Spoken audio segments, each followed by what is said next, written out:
It made you see things, didn't it? Things you didn't want to see.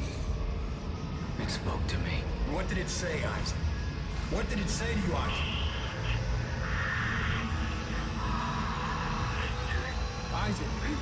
Isaac, can you hear me?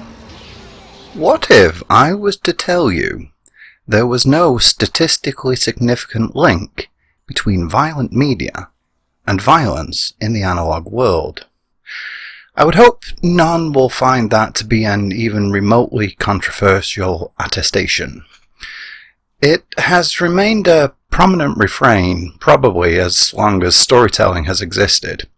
I expect less so in the Paleolithic, when the huge mans were actually out there killing tigers with pointy sticks just to avoid perpetuating the Anglican faith.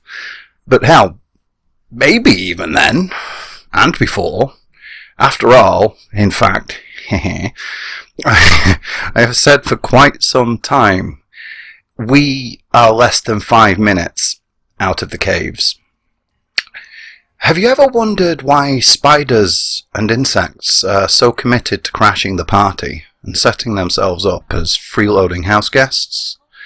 Like, they really don't seem to have anything better to do than turn your gaff into a doss house? You can practically feel them turning the stereo all the way up and disturbing your peace with some dirty beats. I'm writing this while listening to a friend's impromptu rave on Twitch, so shout out to DJ Viper! I must remember to leave links in the description. Anywho, it's because, to them, the insects and arachnids, houses are, in fact, just caves. And why wouldn't they think that? They have tight, dark corners, warmth and moisture. And human beings, just like in the good old days. They may not have evolved at the same time as us, what with tracing their genetic lineage back just a tiny bit further, in comparable forms to now. But once we started kicking around, they damn sure evolved along with us. As much as we see them as pests, even the icky fucky bitch cockroach serves an essential purpose. They eat all sorts of other nasty stuff that we don't like even acknowledging the existence of. Useful little buggers, as much as I loathe them. Can you dig it? Speaking of the Danglicans, recent genetic studies suggest that cats, as we now know them, did not, in fact, domesticate themselves by hanging around early farming communities. Eating mice and other rodents, as well as human faces. That seems to still have been a contributing factor, but the key event was cats being bred to serve as offerings to Bastet in Egypt, around 2.5 millennia ago. It's a wild story. A mass grave of so many cat carcasses, there was someone selling them by the ton, making some people quite wealthy during the 1800s. Their bones used to be ground down to make fertilizer for, farming. More recently, the haplotypes of these mummified cats have been demonstrated to be the antecedents to the modern household mug. Initially spread in small numbers in, I think, some parts of the Mediterranean. Cyprus, I think they mentioned. Because they had a lot of trade with Egypt at the time. But then they made it to Rome. And those chappies took them fucking everywhere. The more you know. Certainly explains a lot about their behaviour, huh? They might very well have been selectively bred for ritual sacrifice. But just as with people raised for the same purpose, like the Mayans for example, they would certainly have been treated with great respect prior to that point, prior to the offering. And I guess they just got used to it. Wouldn't you? Seriously, look it up. And when I say that, I mean actually look it up. I'm not inclined to posting lots of sourcing links when I do these videos, because I know full well no bugger is ever going to bother looking at them. But in this instance, it's well worth taking the time. It's information that is readily available. My personal recommendation is the YouTuber Anton Petrov. Wonderful person. His channel is largely space related, but he covers science more broadly as well, and his explanation of it clocks in at a breezy, very informative 18 minutes or so, with about a minute of that being like the end, so like credits on a film, I suppose.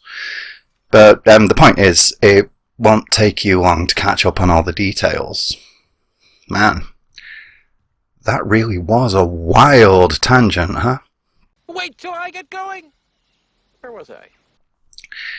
As I type this, it's now been all of 2 days since I fully returned to this whole video essay lark, after the most extensive break I've taken since I first got into it. And my initial plan was to do a more directly related follow-up to the previous video, which will still be coming, hopefully, in the not at all distant future. I'm probably going to start typing it up after this, actually. But the day before that, so 3 days ago, or 4, I was recommended a video about violence in video games. This isn't going to be a response directly, because that's not really my thing. I'm not here for beefing with other creators, and I don't like to go throwing shade at anyone in particular. Even Neil Druckmann, despite how it may have seemed in my The Last of Us saga. I do hope people can see the difference in my words between attack and criticism. I also don't remember the channel name, the one about violence, and have no burning desire to go look it up, so no, not a response. No attack, commentary, or anything other than a moment of inspiration. It was a pretty good video, actually, even if I disagreed with almost everything that was said. As much as it irked me personally, I didn't find it to be especially egregious to the extent that I feel compelled to vociferate. However, certain verbiage called to mind a much earlier assertion that really did light a bee in my asshole. Though I'm not going to be name dropping there either, because, again, not my thing. I don't do call outs like that. However, it's a case of crotch itch that has been rumbling around in my noggin for a long time. Something I knew I would have to comment on at some point, something I felt compelled to do. Outside of my personal life, where I've already ranted about it at length, my wife and others can attest to that fact. When something gets stuck in my head, it stays for a long time. No matter how many times I indulge my proclivities and start running away with my inner monologue externalized, getting it out doesn't get it all out. Not all at once. It just takes the edge off. And honestly, I expect this will be the same. So if it's a subject I return to in the future, that's to be expected. Look forward to that, I guess.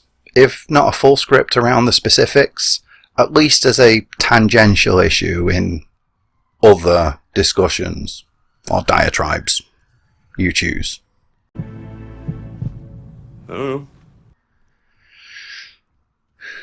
Did you know it was a cast iron, evidence-backed consensus that autistic people had no grasp on theory of mind until shockingly recently?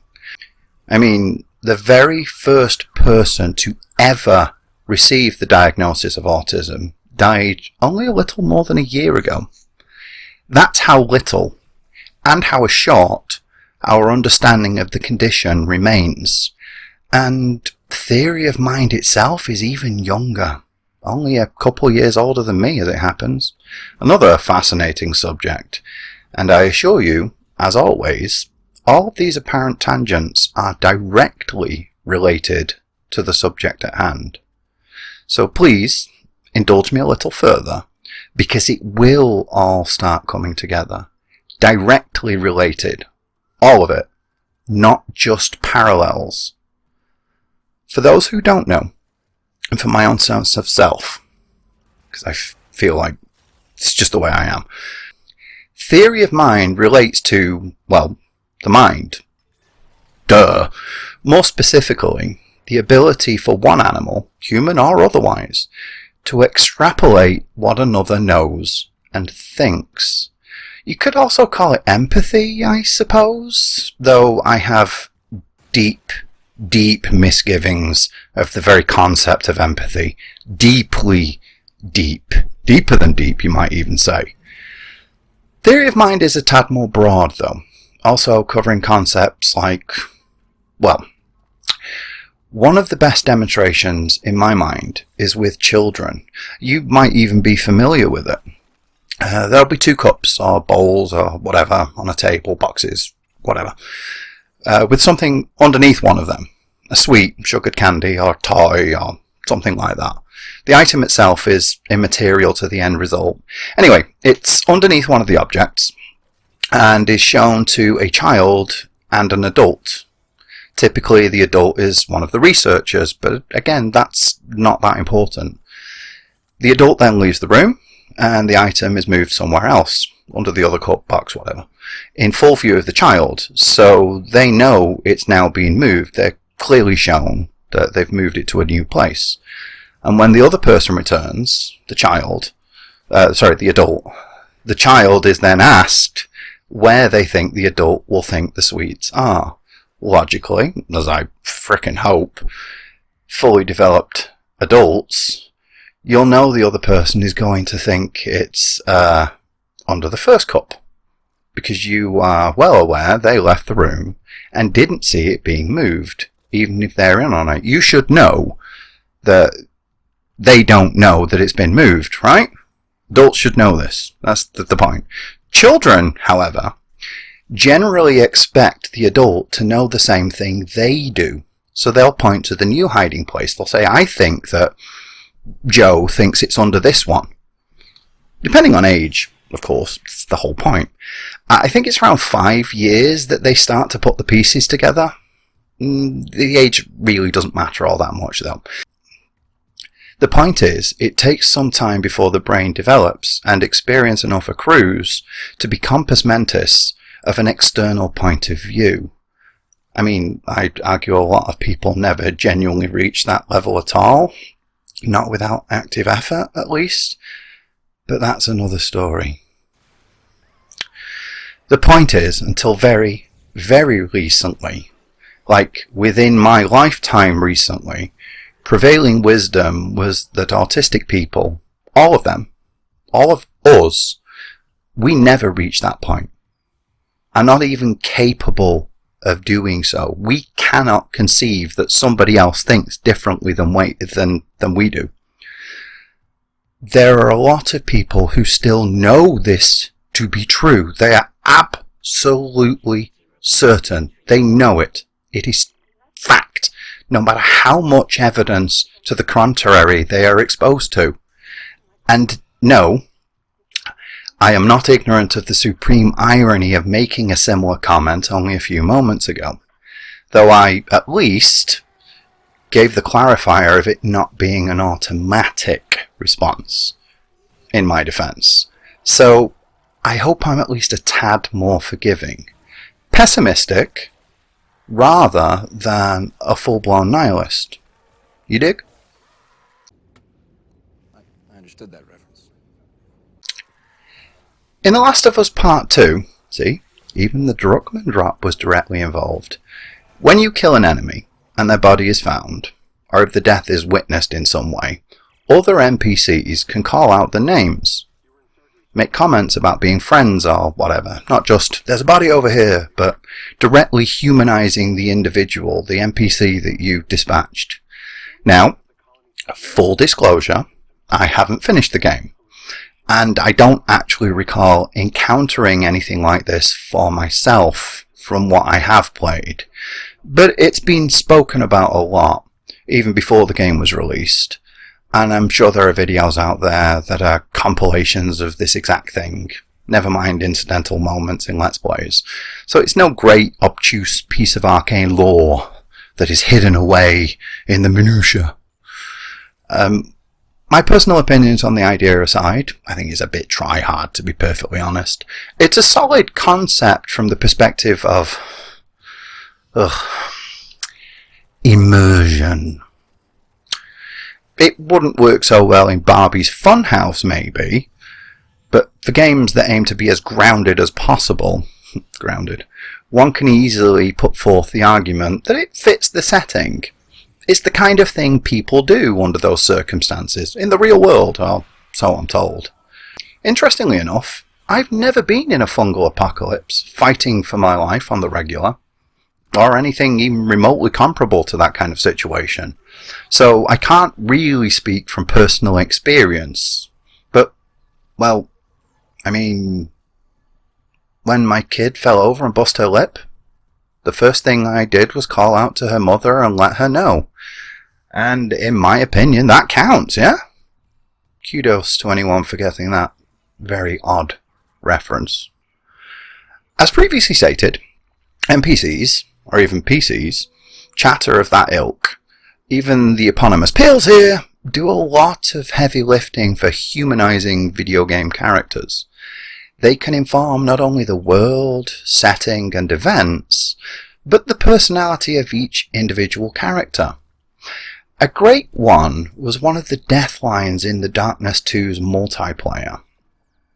Co-op multiplayer. I think there was a full-on head-to-head multiplayer mode as well. Anyway, I forget the characters' names, but one of them, an Irish guy, called out something on the lines of, "I just wanted to, or never had the chance to see, insert other characters, boobies."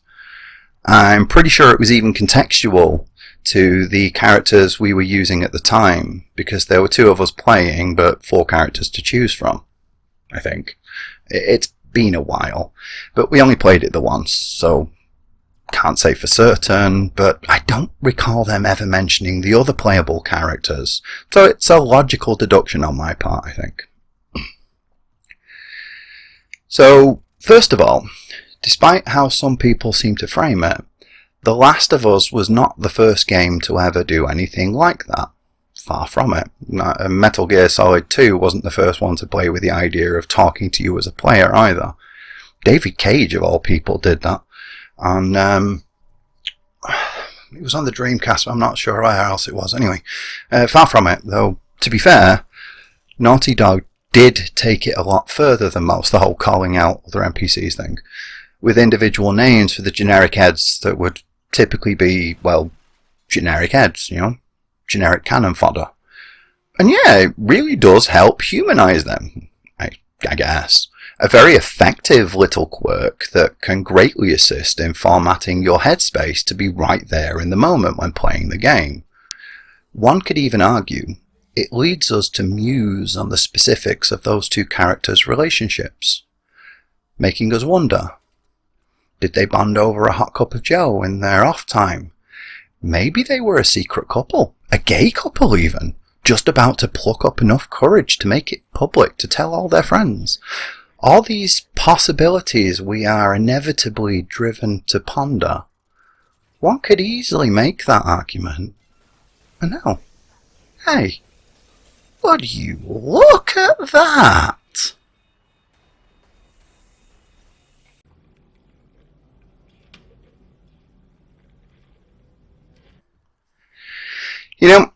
Initially I was intending to finish this script in a single sitting. I was in the groove, in a state of flow, le jig-jar-dar-do.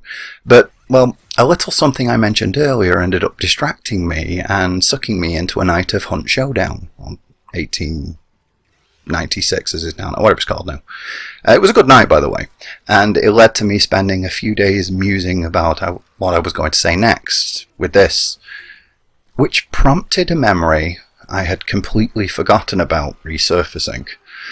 And oh my, if it isn't a perfect anecdote for me to call on for the very point I always intended to make.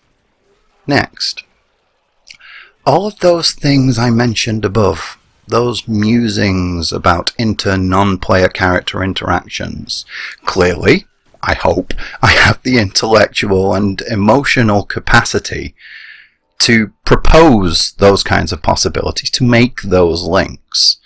I am not some wild, self-absorbed psychopath with an inverse of empathetic potential. I even enjoy pondering the minutiae of video game narratives. I mean, see this channel for proof of that. Saying? But the claim that irked me and spawned this concept was about how these inclusions engender an inevitable sense of connection, the kind of thing that makes one's heart grow 3 sizes, one might say. And no. Just no. Give me a moment. I think I was talking about that memory. My uncle, the dirty fucking nonce bastard, once told me about a short story. I think it was called The Watcher, or something like that, The Observer maybe. It was 30 years ago, if not more, so the specifics are just a tad on the hazy side. I refer you back to the fact that I'd forgotten all about it. Anyway, it was said to be one of the most chilling, disturbing short stories ever written. Something that will make you uncomfortable for the rest of your life. It will always stick with you. A lingering sense of paranoia that will always be there, shuffling around in the back of your mind, much like it does in the psyche of the main character. As best I can recall, it largely takes place as a dialogue between the protagonist, or POV character, and someone he knows, the latter being the main character, previously alluded to. Maybe it was on a hill or a windswept moor. That particular detail is intimately tied to the tale in my mind. But whatever, it's not that important. The important part is that the main character tells POV character that he has this overwhelming sense of being watched, observed at all times. No matter what he does, where he goes, always someone watching. Like it's coming from inside of his own head or something. It's like right there inside his own mind. Like there are 2 personalities. Like he's going crazy. Only for the final moments to reveal it is, in fact, a Wall-E-esque person in the far future just watching him through time. Because he's bored. He literally has nothing better, nothing at all to do. Other than that, just watch.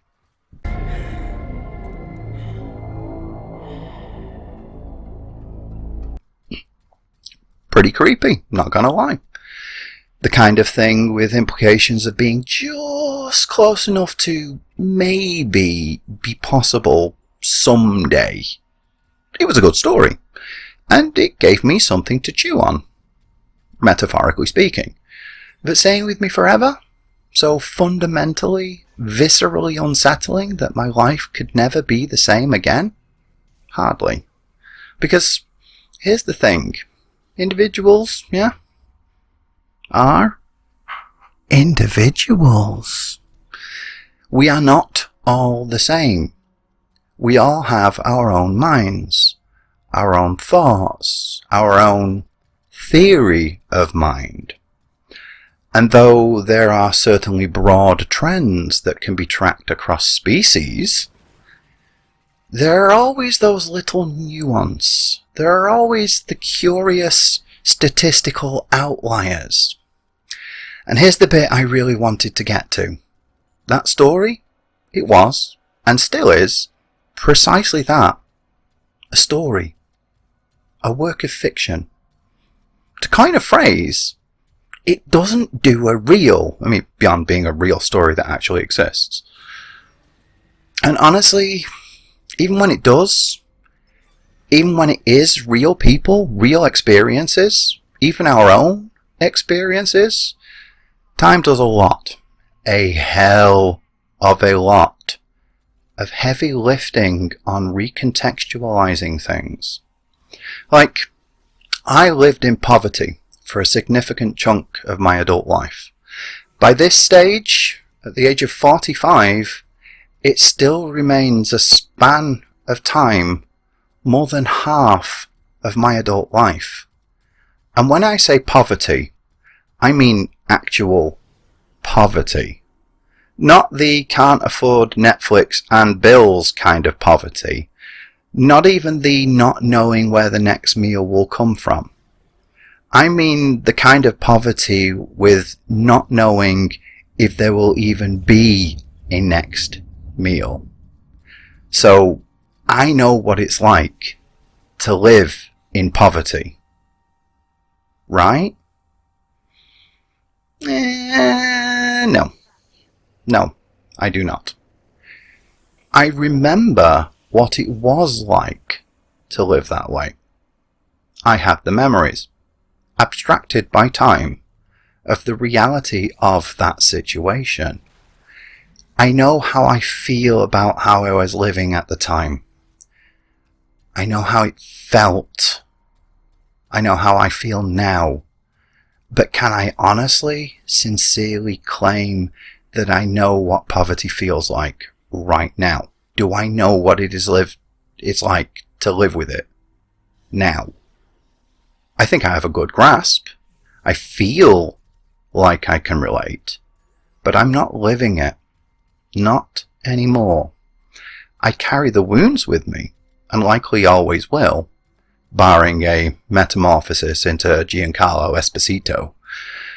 But to be truly intellectually honest, I must confirm I don't actually know.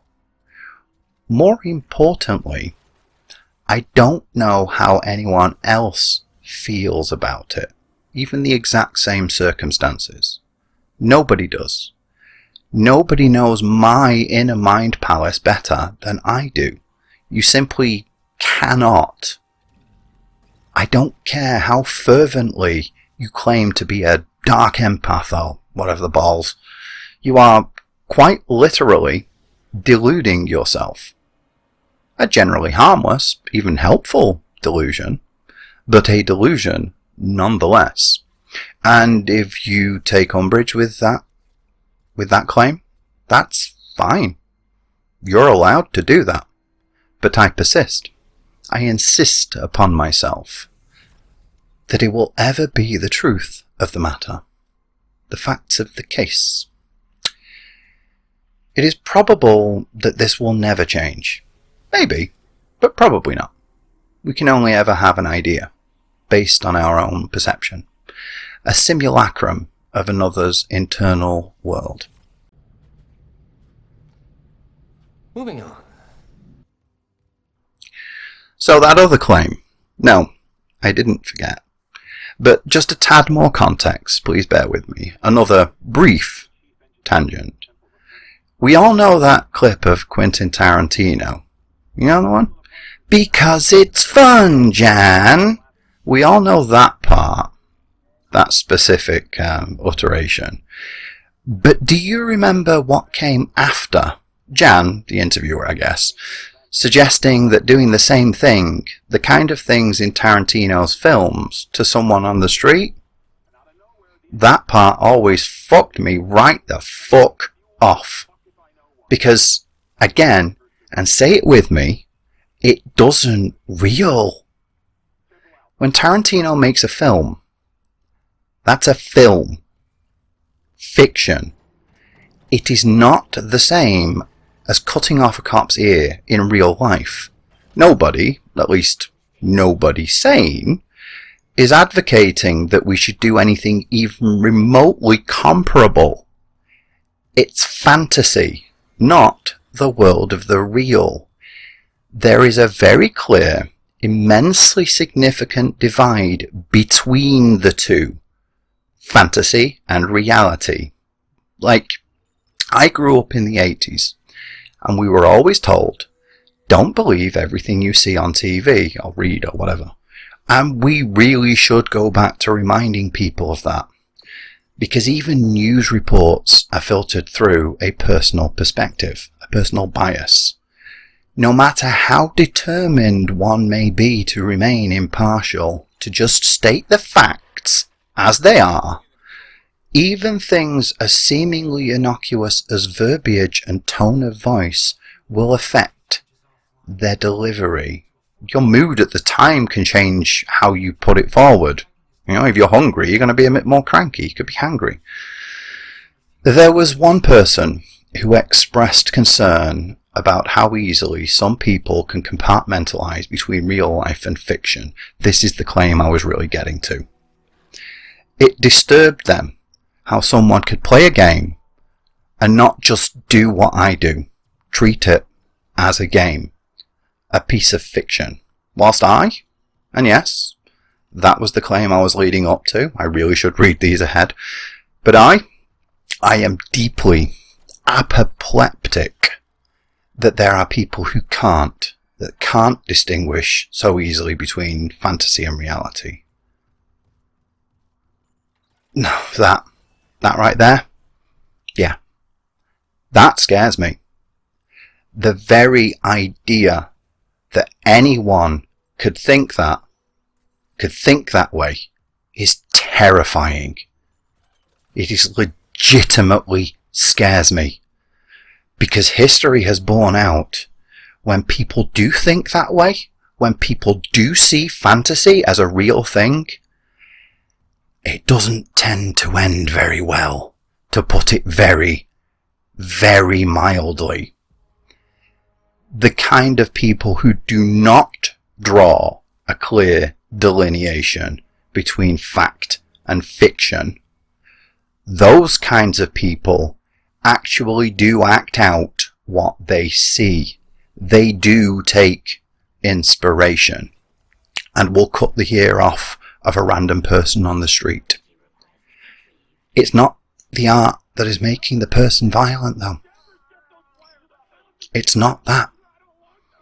This is a correlation, not a causation. Being a violent person is what makes one violent. Seeing violence on screen and acting it out is a bottom up. It's already there, lurking underneath. It is not the art causing it. Not in the way most people seem to mean, at least. John, I'm going to tell you something I've never actually put into words before. I love shooting things.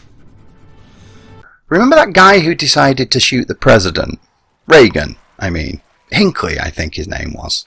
I really can't be arsed looking it up, because he was a frickin' weirdo. But yeah, that guy.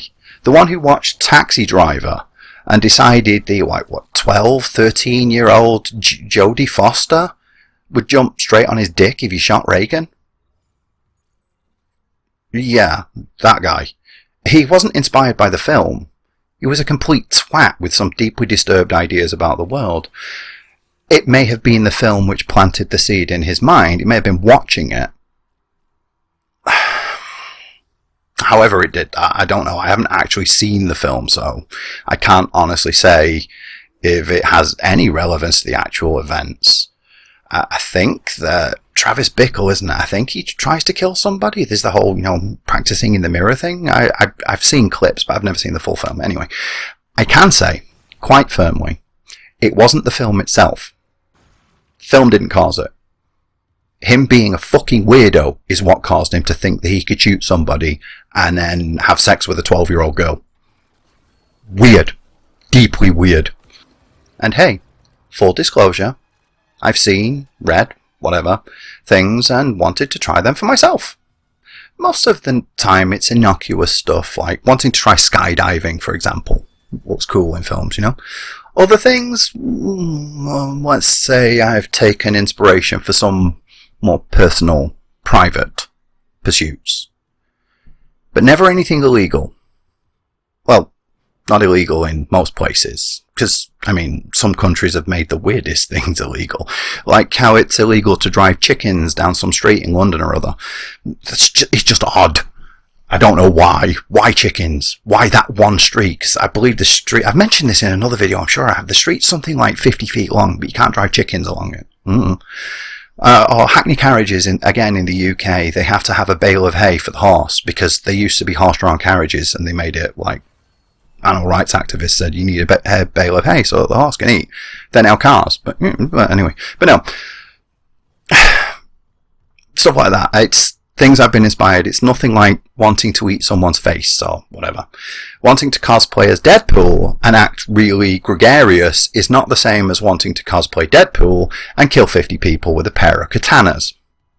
You know? The best example of this concept I can give is certain religious types. How they lament that without the guidance of God, their God of course, atheists, like myself, will be compelled to do all the murdering and raping that their cold black hearts desire to indulge their deepest fantasies. And yeah, you're absolutely right. This week alone, I have let myself run wild, indulging my urges to such an exorbitant degree it would make a doorframe blush. I did so very, very much murdering and raping that I was oversated, a whole 0 amount. Because that is precisely how much murdering and raping I want to do. It's just not something I ever think about. I mean, apart from maybe in the sense of, films and games and stuff. Those are just not pastimes that appeal to me, oh, for fuck's sake. Well, outside of video games at least, and film, and books. But that's fiction, again. Because, once more, with feeling, come on, say it with me, video game violence, yeah? It does not real. It doesn't do and exist. I mean, it exists in the sense of it, video games exist, but it doesn't real. Whoa. But here, what do we mean by violence when we're talking about it, violence in media? Because a lot of the time, the conversation focuses around what you've already been seeing on screen, assuming you're actually watching and not listening. And yeah, it's violent. The stuff on screen is Dead Space, by the way, the Dead Space remake, because it's relevant to the next one I'm going to be doing. But it also is apropos here. But anyway, more than that, what you've been seeing, it's violence, yes, but in the case of Dead Space, it's more appropriately to be stated as gore. Blood and viscera? That's gore, not inherent violence. Often the implication, the culmination of violent acts. But then we also have things like this. Yeah, even the bit about cats was directly related. This is violence. In fact, still on that, even threatening behaviour is classed as violence in the UK. Oddly apropos, but that's a whole other story. And I don't mean things like saying, I'll punch you in the face, if blah blah blah blah blah. It doesn't have to be an overt expression of intention to perform an act of violence. Under UK law, simply acting in a way that could cause anxiety, like raising your voice, that could be perceived as threatening, even that can be prosecuted as an act of assault. I mean, it's a lot more difficult to make it stick based solely on the neurosis of an individual, but it is covered by legal statutes. So, is a cat knocking things off a wall and jumping on birds and letting them go in a video game too violent for civilized society? I don't think so. And if not, then where do we draw the line? That's a specific that can be argued, and I'm not going to say that any one position is wrong or more valid. But personally, well, there are games that contain content that I find objectionable. Not just video games, but that's what we're talking about here, so in this case, video games. But yeah, there are things I don't like. Media, art, that pushes my sensibilities too far. So, I do this thing when stuff like that happens. When I find something objectionable and I don't like it, and I don't think it should get any attention, here's what I do. Sit down for this, because this is really going to blow you away. In fact, If you're already sat down, stand up and then sit down again, just to prepare yourself. Because you see, when I think something shouldn't be engaged with, what I do? I don't engage with it. I don't even talk about it most of the time, because live and let live. If you want to play, consume, create, whatever it is, that's your right. Free expression and all that. I'll just take my attention elsewhere. Ultimately, where I personally draw the line is at the analog world. If it spills over, if a person takes their ideation to another person, if they go out and they start punching people in the face or shooting them with arrows, that's wrong. That's where I'll start to push back. But in a game, whatever. It's make-believe. It's fantasy. It's not real. And I don't have a problem with that. Can even enjoy it in the correct context. Dead Space is a great game. A series I've enjoyed from the very beginning. The remake that's been in the footage, come back next time about that one. But it still isn't real. And that's all she wrote. Add to the conversation down below if you feel so inclined. Call me a moron if you prefer. I would greatly appreciate criticism, actually. I genuinely desire to hear dissenting voices. Be that about the subject, the way I present it, or even me personally. Pork on, really, I want feedback. I even have a Discord server now, link included, if you'd rather do it there. And Patreon, still no subscribers, so you could be the first. Or don't. I'm going to keep doing this anyway, it's been like 3 years now. So all that remains to say after that is, until next time, thank you for watching.